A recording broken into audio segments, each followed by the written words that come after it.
The Battle of the Horses in the Frostbird Forest. In the vast plains of the Frostbird Forest, a place marked by the echoes of ancient wars and old mysteries, two great forces converge to decide the fate of their nations.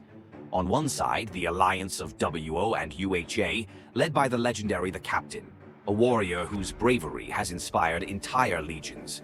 On the other side, KM and the mighty WBA, a coalition born from the union of OP and EE, now strengthened by former WAO allies who have changed loyalties. Access to this plain is through narrow and strategic terrain, with two natural entrances acting as earthen bridges. To the east, the forces of WBA are positioned, while to the west lie the troops of WAO and UHA. From the outset, both sides advance by constructing massive alliance towers to secure control over these critical entry points. The battle begins with a fierce clash at the bridges, where forces engage in a constant push and pull. The troops retreat and advance in an endless cycle, driving the fight to the heart of the plains.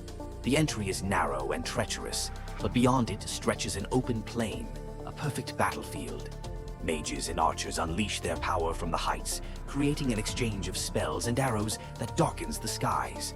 Infantry advances, crashing like waves against enemy lines in a relentless tug-of-war that drives the fight from the bridges to the heart of the plain. The ground shakes with each impact, and the cries of battle echo among the trees surrounding the field. It is a spectacle of chaos and strategy, power and endurance. Yet, when the balance seems to hold, the inevitable occurs: the Battle of the Horses. Both sides deploy their cavalry in a bid to break enemy lines.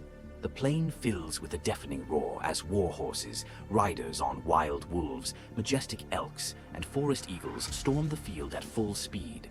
The troops of WBA, commanded by El Hombre Fuerte, leader of EE, and Eleaga, leader of OP, show impressive coordination. However, on WAO's side, the captain leads the cavalry charge with a bravery that strikes fear into his former allies, the Codes, who now fight on the opposing side. WAO's riders, mounted on eagles and wolves, cut through enemy ranks with lethal speed and precision. The legions of WBA attempt to resist with all their might, but their advance is thwarted by the agile maneuvers and devastating counterattacks of WAO's cavalry. The ground trembles under the weight of thousands of hooves, and the sky seems to weep at the sound of war cries. Amidst this carnage, WAO's cavalry prevails, pushing the enemy to the edges of the plain. The captain, mounted on a colossal wolf, leads the final charge that breaks WBA's flanks. WAO's banners wave proudly as their cavalry dominates the field, but the victory is short-lived. Despite their triumph in the Battle of the Horses, WBA's forces do not relent. Their mages and archers from the towers at the bridges unleash a storm of attacks that prevent WAO from advancing further. The battle continues in a deadly stalemate, with both sides too exhausted to claim the plain completely. Thus, the Frostbird Forest remains a battlefield, stained with blood and shrouded in uncertainty. Who will emerge victorious?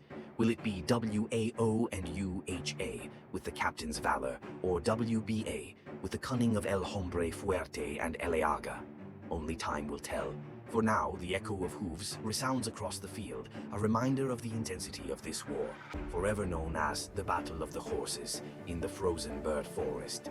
Porque los malignos serán destruidos, pero los que esperan en Jehová, ellos heredarán la tierra. Pues de aquí a poco no existirá el malo, observará su lugar y no estará allí. Pero los mansos heredarán la tierra y se recrearán con abundancia de paz. Maquina el impío contra el justo, y cruje contra él sus dientes. El Señor se reirá de él, porque ve que viene su día.